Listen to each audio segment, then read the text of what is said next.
Salve, salve pessoal, tudo suave com vocês? Ei, o bolsonarismo tá não, esse Dino inventou de tirar um dia lá de senador e aí pá. E tá tirando mó braba, viu? Dá uma sacada aí no discurso que ele fez e pá, falando sobre bagulho de STF, tá ligado? Peço que inscreva-se no canal, deixa like e comenta aí, pode comentar qualquer coisa, mas comenta por favor que ajuda muito no engajamento e no alcance do vídeo. Tamo junto, bora assistir aí de novo botando patoré em cima do bolsonarismo. É muito churrasco pra nós, fogo no gado, papai. Senhor presidente, tal como descrevi ontem, vou falar hoje sobre o Supremo Tribunal Federal. E começo com um convite. Imaginemos um país em que juízes do Tribunal Supremo permanecem no exercício dos seus cargos por mais de 30 anos. Imaginemos um país em que os juízes da Suprema Corte possam declarar amplamente a inconstitucionalidade de leis, as interpretem e, às vezes, por décadas, até modifiquem tais interpretações. Imaginemos um país em que o poder legislativo seja invadido e o judiciário tenha, até aqui, em face disso, proferido 750 sentenças, com 450 penas de prisão, 350 réus por agressão, resistência à prisão, 11 réus que agrediram jornalistas, 935 réus acusados de entrar ou permanecer ilegalmente em prédios públicos, 61 réus acusados de destruição de propriedade do governo federal, 49 réus acusados de se apropriarem de propriedades do governo, 310 réus acusados de obstruir o trabalho dos policiais, 55 réus acusados de conspiração. Esse país existe. Esse país se chama Estados Unidos da América. Nos Estados Unidos, tudo isto ocorre. Não no século pretérito, não há décadas. Acontece hoje, acontece ontem. E a pergunta que faço: este Tribunal Supremo dos Estados Unidos é ditatorial? O fato de haver justices da Suprema Corte que ficam 30 anos no tribunal configura uma ditadura?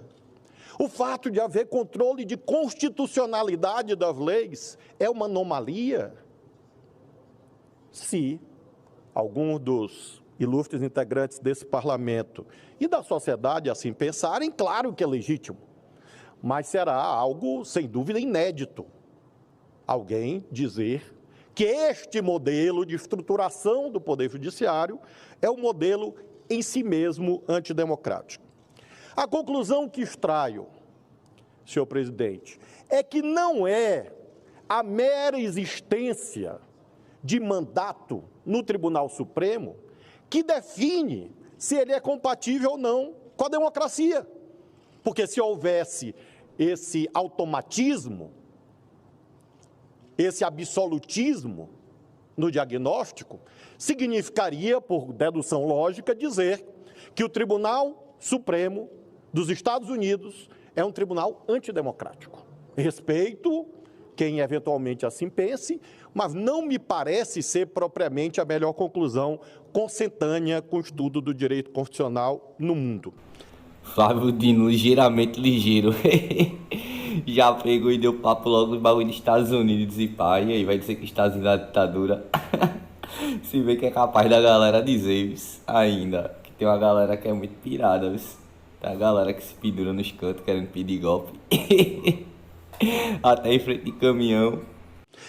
Tampouco é deplorável que haja uma Corte Suprema que julgue atos antidemocráticos que eventualmente tenham sido perpetrados. Não é também incompatível com a democracia que exista o controle de constitucionalidade das leis e, portanto, um controle jurisdicional sobre o conteúdo de atos praticados pelo Poder Legislativo e pelo Poder Executivo. De outro lado, imaginemos um país em que um Congresso Nacional, um parlamento, aprovou uma Constituição analítica, expansiva, ampla, vasta, ampliando, por conseguinte, o rol das controvérsias constitucionais. Imaginemos um país em que o Congresso Nacional aprovou um sofisticado controle de constitucionalidade, com várias ações constitucionais. Aprovou, inclusive, a possibilidade da concomitância do controle concentrado e difuso. Imaginemos um país em que o Congresso Nacional aumentou em 5 anos o tempo máximo de permanência dos ministros da Suprema Corte. Esse país também existe e se chama Brasil. A conclusão, senhoras e senhores, é que é falsa a perspectiva de querer imputar vícios e defeitos ao Supremo Tribunal Federal Brasileiro, que está conformado e em funcionamento de acordo com as normas votadas pelos deputados e pelos senadores. Vejo, às vezes, estranhamento com o fato do Supremo Tribunal Federal julgar parlamentares. O senador Espiridião Amin, que é o mais antigo, junto com o Paim, dos que aqui estão, lembrarão que na Constituinte de 87 e 88, houve a aprovação de uma imunidade quase que absoluta para os parlamentares. De modo que só era possível a existência de processos criminais se a Casa Parlamentar aprovasse. Quem pôs fim a isso? A meu ver, corretamente. Foi o Supremo? Não, foi o Congresso Nacional. O Congresso Nacional que permitiu que o Supremo processasse e julgasse parlamentares sem a necessidade de autorização da casa respectiva. Viagem, né? Os bolsonaristas e Paco, né? Tava dentro do ovo e tal. Vai, aumenta o bagulho em 5 anos pra Dilma não indicar mais uma pessoa pro STF. Aí depois fica dando esse chilique aí, pá, dizendo que os caras demoram muito lá. É muita viagem mesmo, vamos, velho. E ainda fica dando chilique porque pode ser investigado. Mas pera aí, meu irmão, não quer poder ser investigado não, é? É cada braba. Então, como a estas alturas da vida, nós, diante dessas situações, queiramos responsabilizar o Supremo por decisões políticas adotadas por décadas pelo Senado e pela Câmara? O que fazer? É claro que nós temos um cenário difícil, que não é inédito. Quem conhece a história da Suprema Corte dos Estados Unidos vai lembrar que entre a independência, 1776, ou a Convenção da Filadélfia, 1787, até a primeira decisão de lavra de John Marshall, afirmando o controle de constitucionalidade, em 1803, houve décadas. E depois outras tantas decisões, respondendo a questões como se o governo federal poderia ou não criar um banco central, que Alexander Hamilton defendia. Ou se a Suprema Corte poderia julgar a constitucionalidade de leis estaduais. Ou seja, décadas de controvérsias entre a Suprema Corte e os poderes políticos. No pós-guerra, quando o modelo de tribunal constitucional se afirma nos países da Europa Ocidental, na França, na Itália, houve, do final dos anos 40, anos 50, até quase o limiar da década de 70, uma série de impasses entre esses tribunais constitucionais e o parlamento, entre os poderes políticos. Portanto, não é de se estranhar, não é de se rejeitar o fato de que a tripartição funcional do Estado abrange, sim, momentos de atritos. A questão, portanto, a questão que se segue é como lidar com as inevitáveis lides derivadas desse modelo de repartição funcional do Estado. Eu creio que debater é necessário. Na democracia e na vida, há poucos dogmas. Dogmas que estão mais no terreno da fé religiosa, como a que eu professo. dogmas que estão na metafísica. Mas claro que no mundo da cultura, no mundo sensível, líder Randolph, no mundo da história, o Congresso Nacional pode sim debater o que quiser, óbvio que sim. E não pode haver fechamento de canais de diálogo em face disto. Eu caminho para o final, presidente Everton, dizendo que, se é legítimo o debate, por outro lado, nós temos que compreender zonas de ilegitimidade. Zonas que não contribuem para o principal, que é servir bem a nossa pátria. Por exemplo, a busca de estigmatizações pessoais, as fulanizações do debate, agressões que desbordam do razoável. Nós temos um imperativo constitucional relativo à independência e harmonia. E a questão é como se densifica, como se concretiza o sentido de harmonia. Digo aos meus colegas que aqui estão, ao mundo da política, e também, claro, ao mundo ao qual em breve irei me integrar, que é íncito ao conceito de harmonia, ponderação. Só é possível haver harmonia com ponderação entre os poderes. E isto não é uma exigência apenas ética, não é uma exigência apenas de boa educação, é uma exigência de direito positivo, é uma exigência normativa. E eu, particularmente, procuro me manter fiel a esse preceito. Não é isso, mano. O líder dos caras, o líder da facção bolsonarista, o Bolsonaro no caso, né? Chamou um de canalha, a outra, o outro ministro lá e pá, ele xingou a mãe e tal. Aí depois fica, não, que tem que ter harmonia, tem que ter harmonia. Olha como é que os caras buscam harmonia. Bolsonaro mesmo, bem irmão, esse bicho eu acho que ele tá viajando, viu? Acho que ele quer pegar bagulho de sanidade. Na real, meio que fugindo do assunto aqui. Meu irmão, ele gravou um vídeo dele com a baleia no fundo, ironizando o bagulho. Marcou um protesto, meu irmão. Bora, Gonê, guarda esse bicho, meu irmão. Nós precisamos compreender que cada poder tem suas funções típicas, entre as quais está de controlar os outros poderes. Desde Aristóteles, é milenar. Só é possível exercer esta forma que não é única no mundo.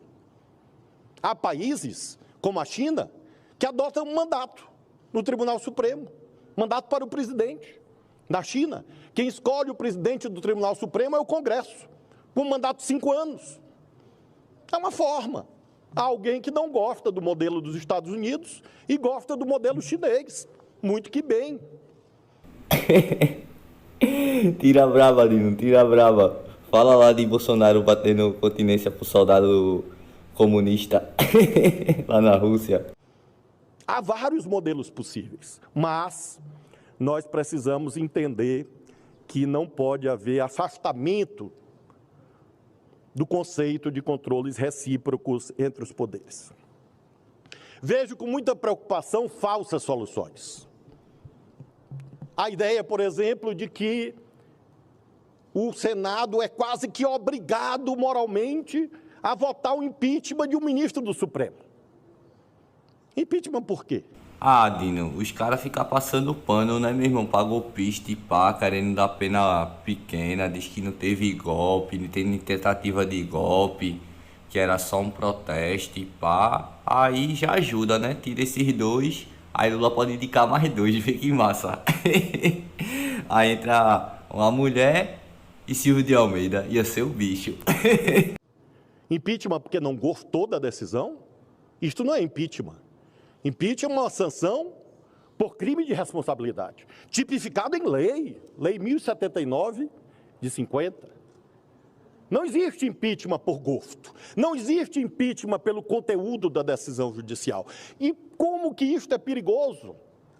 É perigoso porque leva o debate para o território do extremismo e do impasse. Imaginemos que, em algum momento, prezados senadores e senadoras, houvesse a instauração de um processo de impeachment contra o ministro do Supremo. Quem sentará naquela cadeira para presidir o processo de impeachment? Artigo 52, parágrafo único da Constituição, votado por esse Congresso, não pelo Supremo. Quem senta para presidir o processo de impeachment é o presidente do Supremo. E quem conhece a história dos 2 impeachments que houve no Brasil, lembra que o controle acerca do procedimento é feito por quem? Pelo próprio Supremo. Então vejam que essa ideia a nada conduz, a não ser um novo impasse. Ei, Dino, não era pra me contar isso não, irmão. Agora eu tô afim que dê certo, doido. Que rola um bagulho de vítima. Ia ser muito engraçado, pô, Barroso aí dentro, comendo o juízo dos bolsonaristas. Barroso cheio de frase de efeito, que come o juízo mesmo do gado. E eu quero, meu velho. Como é que faz pra pedir isso mesmo? Tem que ir pra frente de quartel, né? Ai. Bora assistir. Se ela não for lastreada em legitimidade. Nós precisamos afastar certos termos do debate. Eu ouvi muitas vezes aqui na minha sabatina do dia 13 de dezembro a expressão ditadura judicial. Onde está essa ditadura judicial que ninguém vê? É porque decisões tais ou quais são proferidas, todas recorríveis. O Congresso está funcionando plenamente, com todas as suas prerrogativas constantes da Constituição, assim como o Executivo governa, assim como os governadores, os prefeitos. Não há ditadura judicial no Brasil. Essa é uma expressão não só equivocada, não só destituída de ponderação. Ela é uma expressão que atrapalha o bom debate acerca desse inevitável acerto ou dessa inevitável concertação entre os poderes do Estado. É porque tem lei, Dino. E a lei do Brasil é anti-bolsonarista. Aí os caras acham que é ditadura, meu irmão. Porque os caras querem cometer crime. A ideia é essa, meu irmão. Os caras querem cometer crime e querem ser impune. Aí chega a cobrança, aí fica nesses papos. Do mesmo modo, é injusto e perigoso ataques de natureza pessoal. E isto está se vulgarizando no Brasil.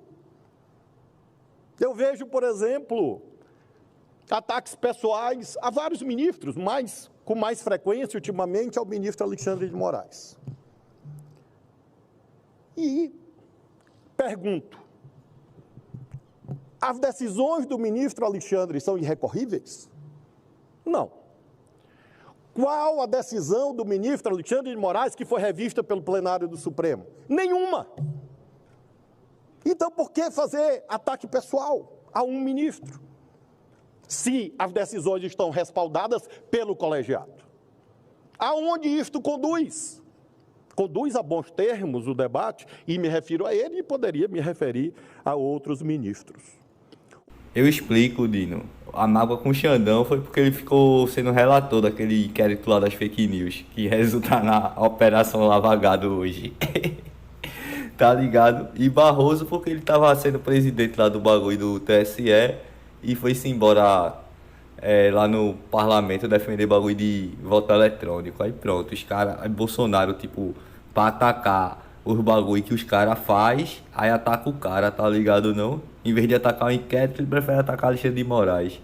E a mesma coisa Barroso. Aí pegaram de bomba. Os caras roubou meus inimigos, doido. Ouvi aqui dessa tribuna a ideia de que os inquéritos não acabam.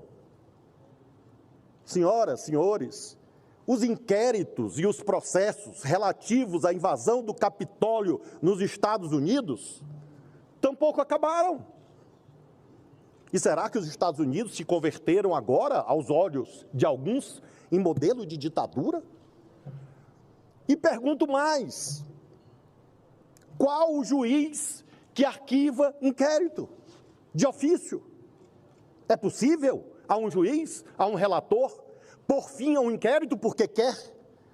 Porque acha que está demorando? Não, é impossível. Enquanto há fatos, indícios, provas a serem produzidas, o inquérito evolui. E quem pode pedir o arquivamento do inquérito? Apenas e exclusivamente o Ministério Público, princípio acusatório. Então, se alguém acha que o inquérito está demorando muito e deveria ser mais rápido, como se isso fosse uma nota inédita no direito brasileiro, por que imaginar que o relator vai, ou os relatores, seja eles quem forem, têm poderes, aí sim seriam ditatoriais, para pôr fim a inquéritos? Isso não existe. Claro que os inquéritos têm que terminar. Acesso à justiça é entrar e sair do Poder Judiciário. Óbvio que ninguém deseja eternização de investigações, mas isso não é imputável à autoridade judicial. Este é o ponto. É preciso, portanto, olhar o sistema e, eventualmente, votar leis, votar emendas constitucionais que corrijam certos aspectos institucionais, mas sem desbordar o debate para maus caminhos, caminhos que não são construtivos. E eu vim aqui respeitosamente nessa tribuna para dividir esses sentimentos e, ao mesmo tempo, presidente Everton, colocar-me à disposição como hoje integrante desse colegiado, outrora integrante da Câmara e futuramente, em breve, a partir do dia 22, integrante de outro poder, auxiliar, no que eu puder, como um integrante de tantos, tanto daqui como de lá, para que nós tenhamos luz nesse debate. Luz, que não se dá no extremismo, porque o extremismo é o território da escuridão. É como se fosse uma sala, cuja lâmpada está ao centro. A luminosidade está no meio termo, filosofia grega. E o que é que nós temos nas pontas? Escuridão, trevas, impasses. E esses impasses servem a quem? Aos democratas. Esses impasses servem aos mais pobres do nosso país, que precisam de política pública. Esses impasses servem aos jurisdicionados? Não. Isso aí serve pros bilionários, Dino. Porque os caras ficam botando essas pautas loucas aí não coloca a pauta para ajudar o povo e, pelo contrário, ainda coloca a pauta para prejudicar o povo e a galera discutindo os bagulho nada a ver, tá ligado não? Isso é malícia já da galera das antigas, meu irmão. E por isso, creio que todo debate é bem-vindo, desde que haja trilhos, que não são definidos ao alvedrio ou à discrição de A ou B. Trilhos definidos pela Constituição. E esse é um imperativo, como disse, do princípio da harmonia entre os poderes. Finalizo com uma lembrança. A independência do judiciário é um valor que interessa a todos. Só há judiciário independente. Se o judiciário tiver medo de decidir, ele não serve como poder. E a independência serve à oposição de hoje, que será o governo de amanhã, e assim reciprocamente. A independência serve ao empresário ou contribuinte em geral que esteja sendo vítima de uma imposição tributária injusta. A independência serve ao Estado que queira litigar contra a União. A independência serve ao cidadão, à cidadã que busca um direito previdenciário. Então o judiciário, claro que erra, mas não erra querendo errar de um modo geral. O judiciário deve ser corrigido como qualquer poder, como qualquer ser humano, mas não pode ter esse atributo fundamental eliminado, porque os habeas corpus vão continuar, interpostos por parlamentares, inclusive. E um parlamentar, quando ingressa com habeas corpus, o que é que ele deseja?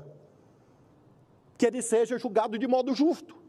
E só é possível haver julgamento justo se houver independência do Poder Judiciário. Não existe judicialidade sem independência dos magistrados.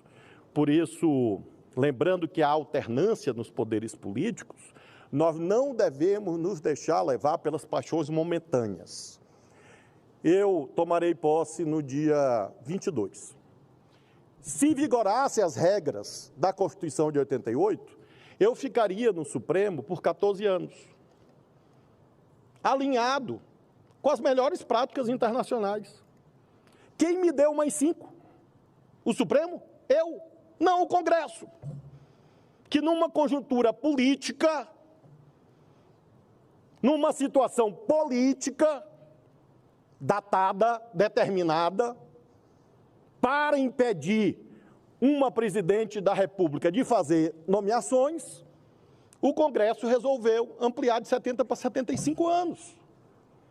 Então as conjunturas mudam. Eu fui contra.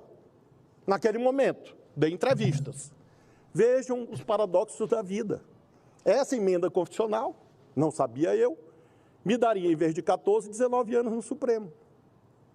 Este é o perigo de decisões contingenciais, de decisões datadas, de decisões que são levadas pelo calor do momento. Este Senado tem esse formato exatamente porque é uma casa da ponderação. É uma casa que reflete. E hoje, respeitosamente, como integrante desse colegiado, é o único apelo que faço. Não interessa o conteúdo do debate, não interessa o conteúdo da decisão. Qualquer que seja o conteúdo, é claro que é legítimo, mas interessa o procedimento, interessa os termos do debate e interessa a visão de harmonia, para que com isso nós possamos, com ponderação, como a arquitetura de Niemeyer sugere, encontrar pontos de equilíbrio adequados que sirvam ao povo brasileiro. Muito obrigado, senhor presidente. Massa, Dino, massa, valeu mesmo, meu mano. Ei, na moral, eu queria um Dino senador, um Dino presidente, um Dino ministro da Justiça e um Dino no STF. Ia ajudar bastante o país. Ei, rapaziada, o vídeo vai ficar grande, meu irmão. Acho que já falei muito, Dino também falou demais, né, não? Peço que inscreva-se no canal, deixa like e comenta para ajudar nós no engajamento, tá beleza? Tamo junto, até a próxima, papai. É fogo no gado. Inscreva-se, curta e compartilhe. E se possível, manda um Pix. Estou precisando muito e só o Bolsonaro que não precisa recebeu. Até a próxima!